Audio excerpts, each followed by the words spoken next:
เธอคนดีฉันขอเวลาเธอสักหน่อย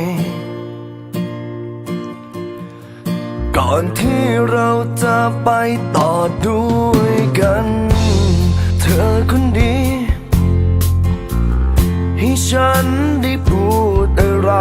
สักอย่างใช้เวลาแค่ไม่นาน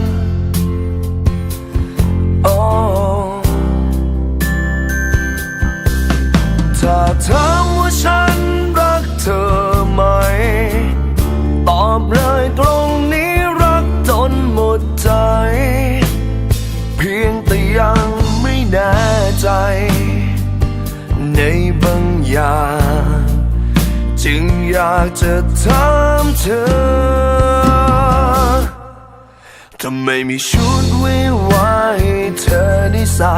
ไม่มีแหวนวงใดให้เธอได้สวมไม่มีงานเลี้ยง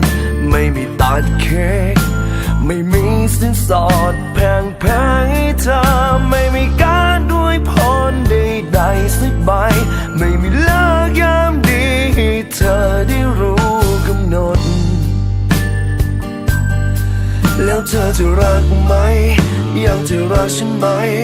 ความรักจนของคนคนหนึ่งซึ่งมันไม่มีอะไรจริงๆนอกจากเธอ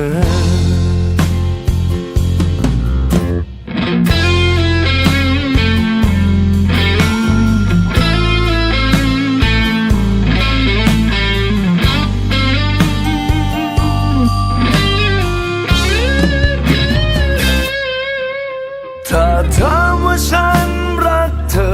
ไหม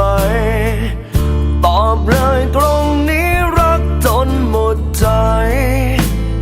เพียงแต่ยังไม่แน่ใจในบางอย่างจึงอยากจะถามเธอ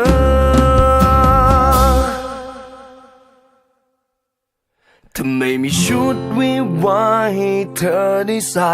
ไม่มีแหวนวงใดให้เธอได้สวมไม่มีเงินเลี้ยงไม่มีตัดเค้กไม่มีสินสอดแพงให้เธอไม่มีการด้วยพรใดๆสักใบไม่มีเลิกยามดีให้เธอได้รู้กำหนด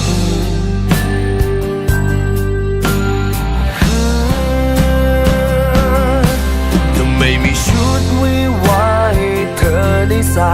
ไม่มีแหวนวงใดให้เธอได้สวมไม่มีงานเลี้ยงไม่มีตัดเค้กไม่มีสินสอดแพงให้เธอ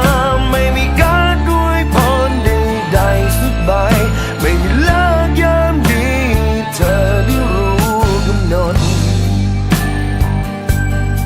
แล้วเธอจะรักไหมยังจะรักฉันไหมความรักจนของคนคนหนึ่งซึ่งมันไม่มีอะไรจริงๆนอกจากเธอซึ่งมันไม่มีอะไร